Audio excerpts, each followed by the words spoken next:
जो उसका घर में मन लगा रहा था। कनक ने भी अपने असली रंग दिखाना शुरू कर दिए थे।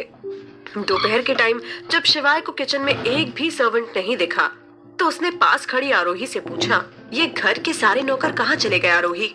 मुझे बहुत तेज भूख लग रही है और मीटिंग भी शुरू होने वाली है। अब तक तो खाना भी नहीं लगा। आरोही ने किचन की तरफ देखा और कंफ्यूज होते हुए बोली, मुझे नहीं पता कि सारे सर्वेंट्स कहाँ चले गए, वो भी इतनी जल्दी। अभी थोड़ी देर पहले तो मैंने कनक के साथ उन लोगों को किचन में ही देखा था। उन दोनों को ये समझ नहीं आ रहा था कि घर के सारे नौकर आखिर गए कहाँ। शिवाय से पूछे बिना तो कोई भी छुट्टी नहीं लेता था। तो फिर आज ये क्या हो रहा था? अब राज भी वहां पर आ गया था। बहुत तेज भूख लग रही है यार। भाभी क्या बना है खाने में? मुझसे तो आज रहा ही नहीं जा रहा। अब वो तीनों हॉल में खड़े होकर किचन की तरफ देख रहे थे। आरोही ने राज से कहा, पता नहीं आज खाना बना भी है या नहीं। किचन में तो कोई भी नहीं दिख रहा। उन तीनों को कोई आइडिया नहीं था कि ये सब क्या हो रहा है। पर तभी कनक वहां पहुंची। उसने खाने की ट्रे पकड़ी हुई थी। वो पीछे बैकयार्ड से आ रही थी। उसके पीछे ही सारे नौकर भी थे। उन तीनों ने जब कनक को इस तरह से देखा तो वो हैरान रह गए। किसी को नहीं पता था कि वो खाना लेकर बैकयार्ड से क्यों आ रही है। कनक ने सारा खाना डाइनिंग टेबल पर अच्छे से सेट किया और कहा, अरे आप लोग आ गए, आइए बैठिए। मैंने आज सिगड़ी पर खाना बनाया है, वो भी स्पेशली शिवाय के लिए। मुझे पता है कि इन्हें हमारा ट्रेडिशनल खाना बहुत पसंद आने वाला है। शिवाय प्लीज बैठो ना। आरोही को मन ही मन बहुत गुस्सा आ रहा था कि कनक शिवाय के लिए इतना कुछ क्यों कर रही थी। वो चिढ़ते हुए मन में बोली, मुझसे ज्यादा तो ये शिवाय की बीवी लग रही है। दूर की ही सही, पर शिवाय इसका भैया है। पर ये तो उसे सैया बनाने के इरादे लेकर आई है। खाना बनाकर दिखाना क्या चाहती है ये लड़की, इसे तो मैं देख लूंगी। अब राज कैसे पीछे रहता। उसने पीछे से कहा, देख लो भाभी, कोई भैया के लिए बड़े प्यार से खाना बना रहा है। कहीं ऐसा तो नहीं कि कुछ दिनों में कनक ही आपकी जगह ले ले। भैया आपके तो मजे हैं, आपके लिए तो खाना बनाने के लिए भी दो है। काश मुझे भी ऐसे ही प्यार करने वाले लोग मिले। आरोही ने जल्दी से उसके हाथ पर मारा और कहा, चुप रहो। वहीं शिवाय को तो बस उसे आंखें दिखाना ही काफी था। उसके एक बार उसे घूरते ही वो एकदम चुप हो गया। पर वो तीनों ही कनक के चेहरे पर अलग ही मुस्कान देख रहे थे। उन तीनों को समझ में आ गया था कि ये लड़की कुछ ठीक नहीं है। पर खाने का किस्सा यहीं पर खत्म नहीं हुआ। अगले दिन जब आरोही शिवाय के लिए लंच बनाने किचन में गई तो उसने देखा कि कनक पहले से ही लंच बना चुकी थी। वो बड़े प्यार से उसका टिफिन पैक कर रही थी। आरोही उसे देखकर शॉक हो गई। वो अपना गला साफ करते हुए बोली, लगता है तुम्हें खाना बनाने का कुछ ज्यादा ही शौक है। क्या बात है, तुमने लंच भी तैयार कर लिया। पर एक बात बताओ, इतनी मेहनत क्यों? कनक शर्माते हुए बोली, अरे नहीं नहीं, इतना काम तो मैं खुद अपने घर पर ही कर लेती हूँ। वैसे भी मैंने सोचा कि शिवाय नौकरों के हाथ का खाना खाते ही रहते हैं, तो क्यों ना आज अपने हाथ से कुछ बनाऊं, उन्हें अच्छा लगेगा। अब आपको तो खाना बनाना आता ही नहीं है, पर कोई बात नहीं, मैंने टिफिन पैक कर लिया है। मैं बस उन्हें अभी ऑफिस देकर आती हूँ। आरोही ने तुरंत कनक को रोकते हुए पूछा, तुम उन्हें खाना देने ऑफिस क्यों जाओगी भला? कनक ने कहा, क्यों नहीं, मैंने खाना बनाया है तो मैं ही उन्हें देने जाऊंगी ना। अब आपको तो अपने काम होंगे। कोई बात नहीं, मैं ही दे आती हूँ। आरोही को बहुत ज्यादा गुस्सा आ रहा था कि कनक दिन पर दिन अपनी लाइन क्रॉस करती ही जा रही थी, पर वो उसे रोकती कैसे। तभी उसका फोन बजा। ये शिवाय का ही कॉल था। आरोही ने जैसे ही कॉल उठाया, शिवाय ने कहा, बिना कुछ बोले फोन स्पीकर पर रखो। शिवाय के कहते ही आरोही ने फोन स्पीकर पर रख दिया। ऐसा करते ही शिवाय की बड़ी प्यार भरी आवाज आई, आरू, मुझे तुमसे ऑफिस में बहुत इंपॉर्टेंट काम है, इसलिए प्लीज जल्दी से लंच लेकर ऑफिस आ जाओ। और हाँ, मेरे डॉक्यूमेंट्स टेबल पर रखे हुए हैं, उन्हें भी लेती आना। आरोही उसके बोलने का तरीका सुन शॉक्ड हो गई थी, पर कनक के एक्सप्रेशंस देख वो बहुत खुश हो गई थी। शिवाय ने उसका सारा काम ही आसान कर दिया था।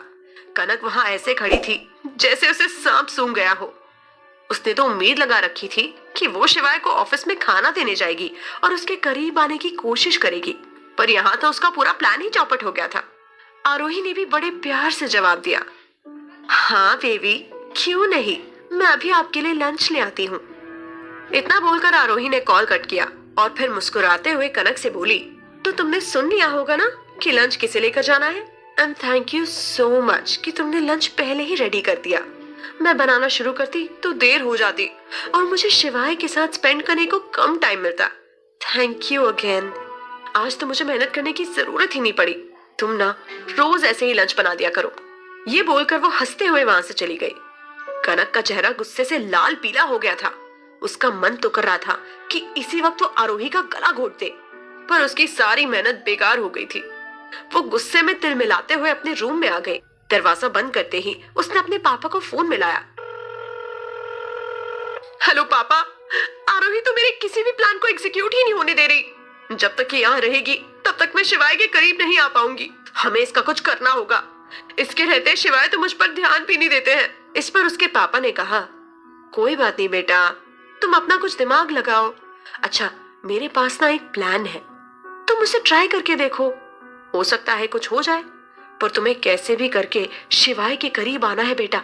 तुम्हें पता है ना हमारा मेन मकसद क्या है? अपने टारगेट से पीछे मत हटना। इसके बाद उन्होंने कनक को अपना पूरा प्लान बताया। सब कुछ सुनने के बाद उसने ओके बोलकर कॉल कट कर दिया। यहाँ कनक और उसके पापा आरोही के खिलाफ बहुत बड़ी साजिश रच रहे थे। वहीं इसी बात से अनजान कि उसके ऊपर कोई बहुत बड़ा खतरा मंडरा रहा है, आरोही बहुत खुश होते हुए लंच लेकर ऑफिस पहुंच गई। हालांकि उसके मन में अभी भी कनक खटक रही थी। ऑफिस पहुंचते ही वो सीधा शिवाय के कैबिन में गई। इस बार उसे किसी ने नहीं रोका। अब सब उसे जानते थे। वो जब कैबिन के अंदर गई तो उसने शिवाय को काम करते हुए देखा। ग्रे सूट में शिवाय अपनी बड़ी सी ऑफिस चेयर में बैठकर काम कर रहा था। उसकी नजरें सामने लैपटॉप स्क्रीन पर थी। उसे इस तरह देखकर आरोही के दिल की धड़कन तेज हो गई थी। उसके दिमाग में इस वक्त यही चल रहा था कि अगर वो दोनों किसी अलग तरीके से मिलते तो आज उनका रिश्ता अलग होता। वो उसमें इतना खो गई थी कि उसका ध्यान नीचे रखे ऑटोमेटिक क्लीनर पर गया ही नहीं और वो उससे टकरा गई। वो गिरने ही वाली थी, पर शिवाय ने ये नोटिस कर लिया। उसने जल्दी से तेज आवाज में पूछा, ये तुम क्या कर रही हो? उसकी आवाज सुन आरोही संभल गई। उसे अपनी बेवकूफी पर शर्म आ रही थी। वो ऑफिस में आते ही गिर गई। उसने बात बदलते हुए कहा, वो मैं आपके लिए ना लंच लेकर आई थी। उसने अपने हाथ में पकड़ा बैग उसे दिखाया। आरोही के हाथ में टिफिन बैग देखकर शिवाय ने तुरंत पूछा, ये तुमने बनाया है? इस पर आरोही ने भी मुस्कुराते हुए जवाब दिया, आपको क्या लगता है इतने बड़े सीईओ की वाइफ खुद अपने हाथों से खाना बनाएगी? शिवाय समझ गया था कि वो सार्कास्टिकली बोल रही है। वो दोनों ही हंसने लग गए। कुछ देर बाद आरोही ने टेबल पर खाना सेट करते हुए कहा, आप हाथ धोकर आ जाइए, तब तक मैं खाना लगा देती हूँ। आरोही एकदम अच्छी बीवी की तरह बिहेव कर रही थी। शिवाय उसके साथ लंच करने के लिए काफी एक्साइटेड था। वो तुरंत हाथ धोकर उसके जस्ट साइड में आकर बैठ गया, पर जैसे ही उसने लंच बॉक्स की तरफ देखा तो वहां एक छोटा सा नोट भी था। उसने उसे उठाया और उसमें जो लिखा वो पढ़ा, बाय कनक। अब उसे पता चला था कि ये पूरा खाना कनक ने बनाया है और जानबूझकर अपना नाम भी लिखा है ताकि आरोही इन सब का क्रेडिट ना ले ले। पर आरोही को इन सब से कोई फर्क नहीं पड़ता था। वो पहले से ही जानती थी कि कनक ने जरूर ऐसा ही कुछ किया होगा। शिवाय ने भी इस बात को इग्नोर कर दिया और कहा, चलो साथ में लंच करते हैं। ये सुन आरोही बड़ी खुश हो गई। उसने जल्दी से अपनी भी प्लेट लगा दी। उसके मन में काफी टाइम से एक सवाल चल रहा था जो उसे आज पूछना ही था। उसे लगा कि वो सही वक्त है पूछने का। थोड़ी देर बाद उसने कहा, अच्छा शिवाय, मुझे आपसे एक सवाल पूछना था, क्या मैं पूछ सकती हूँ? शिवाय खाने का एक बाइट लेते हुए बोला, अगर मैं मना करूंगा तो नहीं पूछोगी? उसके बोलने के तरीके से ही आरोही को लगा कि शायद वो नहीं चाहता कि वो उसे डिस्टर्ब करे, तो वो चुप हो गई। पर तभी शिवाय ने हंसते हुए कहा, अरे मजाक कर रहा हूँ, पूछो क्या पूछना है? आरोही भी मुस्कुरा दी। उसने पूछा, एक्चुअली मुझे जानना था कि आपने उस आदमी को कैसे पकड़ा जिसने मेरे साथ बदतमीजी की थी।